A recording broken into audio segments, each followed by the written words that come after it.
Ni dia punya batang dalam ni warna gold. Tu dia. Spring dia warna hitam. Ketinggian dia 330. Okey. Meh saya letak dekat motor. Dia kena duduk dekat motor baru nampak sikit kan. Okey nah. Ni kedudukan dia kalau di motor lah. Dia lebih kurang macam ni lah. Dia punya botol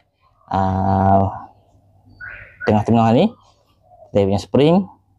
Ni bawah dia. Ni terbalik ni rasa. Yang ni untuk sebelah kiri punya. Tukar-tukar. Ni kanan. Okey, yang ni untuk sebelah kanan punya. Sebab apa? Dia punya untuk kunci nut dia duduk sebelah dalam. Okey nah.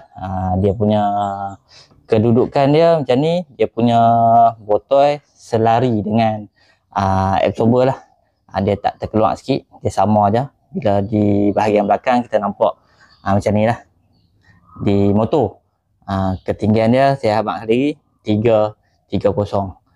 Daripada Nori for me.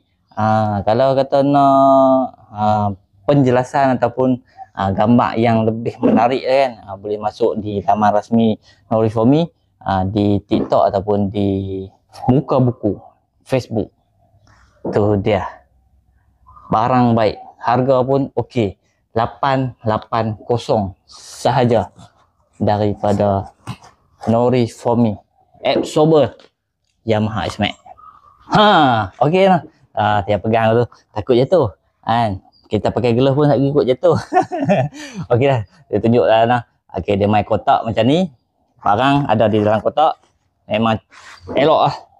Tunjuk dekat sikit. Tu dia. Kan? Barang ada dalam kotak.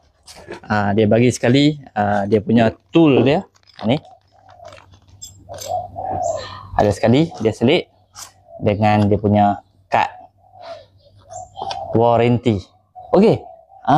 Untuk harga dia 880 sahaja. Kiranya absorber mampu milik lah.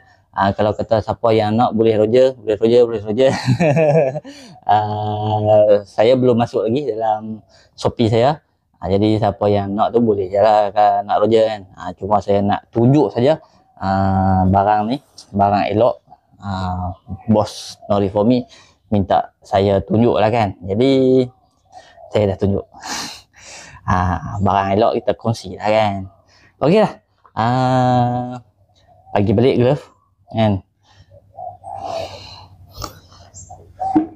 Absorber Nori for me ada dua saiz, tiga pula. Ada dua saiz, 350 dengan 330. Warna hitam. Dia punya adjust untuk rebound di bawah 40. Saya pusing tadi 40. Boleh pusing tak 40 kan. Untuk atas compression 30. Banyak tu. Jenuh pula. Okey lah.